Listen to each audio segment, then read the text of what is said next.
What's going on, YouTube? This is SG1 Sports, and you're watching our Big Ten football channel. 2019 was a disappointing year for Maryland. You go back and you look at how their season started. Remember, they beat Syracuse, had the non-conference game against Syracuse, where they were really impressive, and they were even in, I think, the top 25 after that game.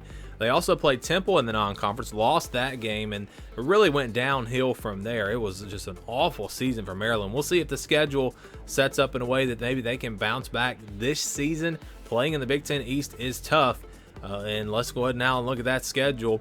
You see they play Towson on September 5th. That's going to be the opener. Northern Illinois on September 12th. And then there's the big non-conference matchup on the road at West Virginia, September 19th. That's not going to be an easy game. West Virginia is a team that started kind of building a little bit of momentum at the end of last season. So I think that's going to be a tough one for Maryland. But maybe they can get those first two games. And who knows, maybe they upset West Virginia. But then they get into conference play, and they will open up with Minnesota on October the 3rd. Then it's a road game against Indiana on October the 10th. October 17th, they'll play at Northwestern.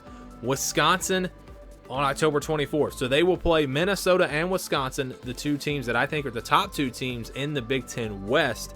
That's a pretty tough crossover matchup, getting those two teams there. Then they have Rutgers on October 31st.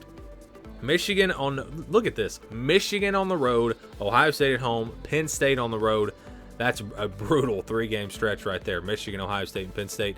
Then they'll close it out with Michigan at the end of the season. So you look back at the schedule and you say it's going to be tough for this team to get to a bowl game. You know, you got Towson and Northern Illinois on there. Michigan State should be down this year, so maybe that's a chance to get a win. Rutgers is a chance. Northwestern, what will they look like? But getting to 6 wins, I think, is going to be really tough with this schedule. It's not the worst schedule in the country. You know, the non-conference schedule, again, is not awful. West Virginia will be a tough matchup, but it's not like they're playing, you know, a top 10, top 15 type team. West Virginia probably won't be a top 25 team next year.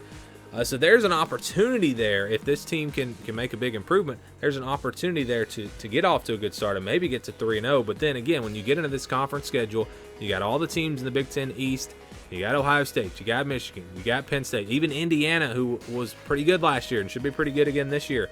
So you have 4 games right there, right out of the gates, that are going to be really tough.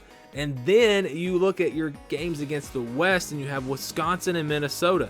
That makes a very difficult schedule, and again, makes it to where I think it's going to be really tough for Maryland to get to a bowl game this year. Maybe they can surprise. Last year, again, was a major disappointment. They actually lost a good bit of talent from last year's team. So that's why I have a hard time seeing this team having a great year in 2020 with this schedule. You know, if the schedule was a little bit different, if you didn't play Minnesota and Wisconsin out of the West, didn't have West Virginia in the non-conference, you know, there could potentially be a path for Maryland to have a better year, maybe get to a bowl game. But the way this schedule sets up for Maryland, I just think it's going to be another rough year. We'll see what happens. But yeah, pretty tough schedule in 2020 for the Maryland Terrapins.